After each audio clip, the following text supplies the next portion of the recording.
जय मसीह की दोस्तों बहुत बार ऐसा भी देखा गया है मसीही जीवन में कि अगर किसी की शादी हो चुकी होती है उसके बाद भी कई बार ऐसा भी होता है या फिर ऐसा केस मुझे और आपको देखा गया है कि शादीशुदा होने के बाद भी कुछ लोग व्यभिचार के पाप में फंसे हुए रहते हैं। यानी कि उसकी शादी हो चुकी होती है फिर भी दूसरी स्त्री के साथ या फिर दूसरे पुरुष के साथ उसका रिश्ता जुड़ जाता है जो कि व्यभिचार है, जिससे कि परमेश्वर घृणा करता है। और ऐसे समयों में कि जब कोई भी पर्सन और ख़ास करके मसीही व्यक्ति जो कि वचनों को ज़्यादातर नहीं जानता होगा वे ही ऐसा करते हैं ज़्यादातर, परंतु कई बार ऐसा भी होता है कि जो वचन को जानता होता है और उस वचन को भूलने के बाद वह इस पाप में फंसा हुआ रहता है। और उस समय में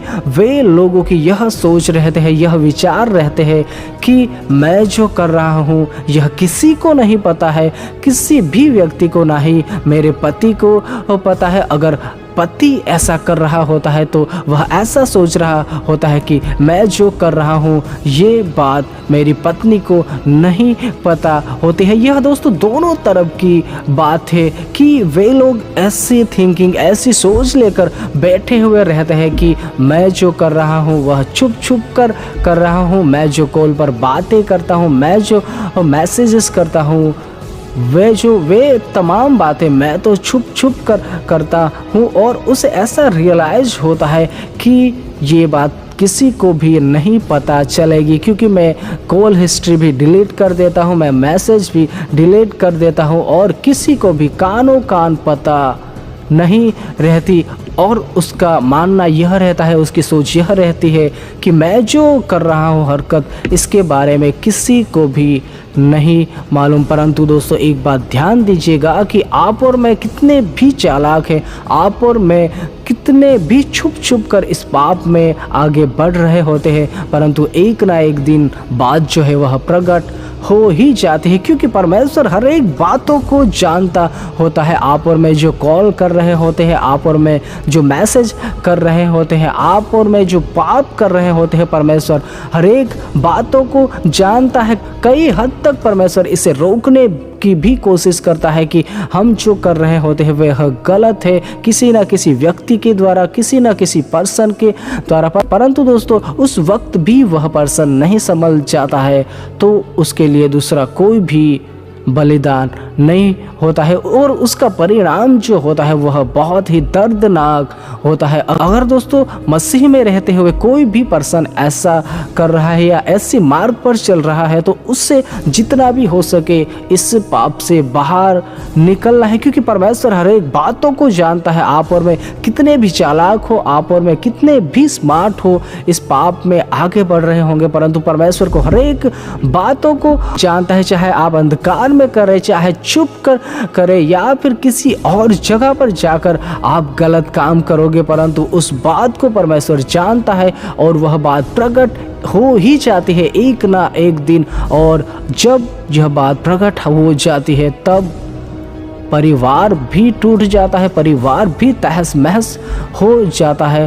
और दूसरी बात कि हम परमेश्वर के योग्य भी नहीं रहने पाते हैं। इसीलिए जितना भी हो सके इस पाप से दूर रहिएगा, जितना भी हो सके इस पाप से बचे रहिएगा क्योंकि अगर आप एक शादीशुदा पर्सन हो और ख़ास करके आप मसीही हो सकते हो और फिर भी अगर आप वचनों को ना जानने के कारण आप ऐसी हरकतों में या फिर ऐसे पाप में फंसे रहते हो, उसका परिणाम बहुत ही बुरा होता है। परमेश्वर के विरुद्ध ऐसे व्यक्ति चले जाते हैं जो बुरे काम में फंसे हुए रहते हैं। तो दोस्तों और उसे परमेश्वर का है सामना करना पड़ सकता है। दोस्तों हर एक पाप जो होते हैं वे शरीर के बाहर होते हैं, परंतु व्यभिचार करने वाला अपनी ही देह के विरुद्ध में पाप कर बैठता है। और दोस्तों इसी पाप से परमेश्वर बहुत ही नफरत करता है और शैतान जानता है इस बात को और इस बात को लेकर वह कई ऐसे मसीही भाई बहनों की